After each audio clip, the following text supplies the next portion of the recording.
I think the final session and the final discussion we just heard was, in fact, in itself a very good way to end the conference, because I think the focus is on the future, and that's certainly how we wanted to conclude the proceedings.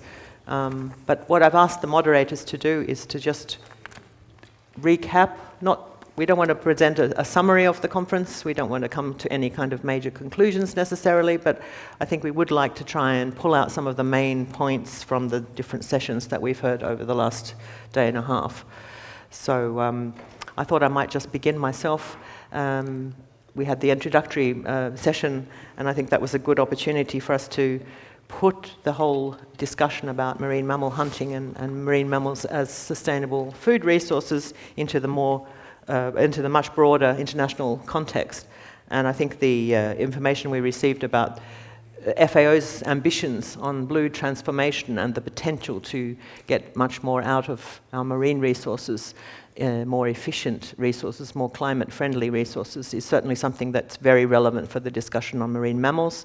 The challenge being for us to bring those ambitions with respect to marine mammals into the international discussions more directly, and how do we go about doing that? I'll just leave that as a question, but I think one of the main points I felt that was important from that particular session was the message that local voices should be heard more clearly in global discussions. So Jon, over to you. Yes. Oh, you have your... Okay, I hope that you can hear me. Rather than recapping the discussion that was in the session on the sustainability, climate, the economies and all that, rather than recapping, I would like to for us to think about the overall topics that we've heard for the last 2 days or day and a half. And there are some recurring themes that we are hearing. And the recurring themes are, of course, first of all, sustainability. And when we think of sustainability and climate, which was part of the session that I was moderating, then it is really the issue, of how does the sustainability of utilizing the resource contribute to addressing some of the climate challenges. And if we have a sustainable resource, we are also reducing the cost of going out to catch that resource. First of all, we are reducing the cost of, for example, utilization of fuel. It becomes easier to go out and catch, whether it's the marine mammal resources or whether it's the fish that we are catching. It becomes easier, it becomes more cost effective. We are using less fuel, and it becomes more sustainable. So maintaining the sustainability of the resource is essential also in this climate discussion. Then we had discussion on the cultural issues, and I think that has been a recurring theme where we talk about local and the conflict between local and the global culture. So these are some of the issues. But the last, what I would like you to think about, where do we take this discussion from now on? What are the themes that we need to focus on in the next conference or the next session that we have? Thank you. Thanks, Jon. Thanks. And Genevieve? Yeah, we in my session on the nutrition and food safety, we have seen that the marine mammal had a lot of potential as a product, both for food and for other products.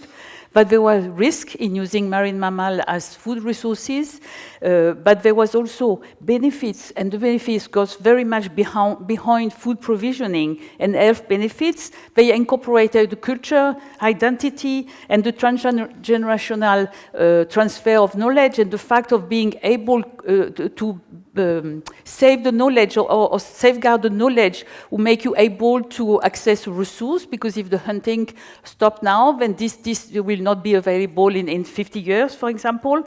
And we have seen there's also a physical activity, much more than going and buying your food in a store.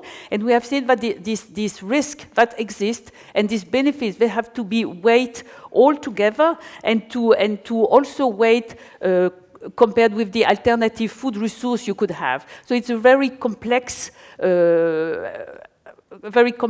things, and to try to see what is the best things to eat, and it's not easy, it's not black and white. And one thing who became important, especially with Gail's presentation, is that what is important is that people are informed of the risk and the benefits, the global risk and the global benefits, and can then make their own choice. And they are aware and well informed. Thanks. Ole? Yeah, we had the session called From Seed to Plate, and it was about how to communicate towards the market and towards the stakeholders. And we had examples from seal campaigning in Canada and whaling quality standards in Norway, and some interesting insights in how they do in Japan. And then from Greenland we had this about how to engage young people in local food. And through the session and after the session, we had some discussion and some ideas, and also in the session we pointed out that communication is around future.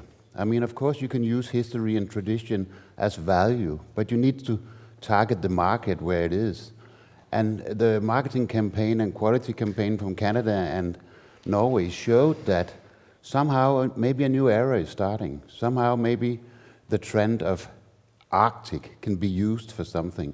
But as one of the ideas was behind after the session, that wow, maybe if we corroborated a little bit more around meaning how can we get better access to communicate to the market. It's also about maybe even finding out, do we have the same problems? Do we have the same challenges? And how can we solve them? Maybe we can work a lot more cross borders, and by that maybe we can also use the future value, filling in what is the value in the word Arctic. So that, remember, don't just talk Canadian, don't just talk Norwegian, don't just talk Greenlandic, but talk something that makes us heard out there, because we have one voice, the Arctic voice. So I think corroboration from all participants here in NAMMCO, cross borders, cross business lines and so on, using the same value in the word Arctic could be something to take from here. Thanks. Thanks, Ole.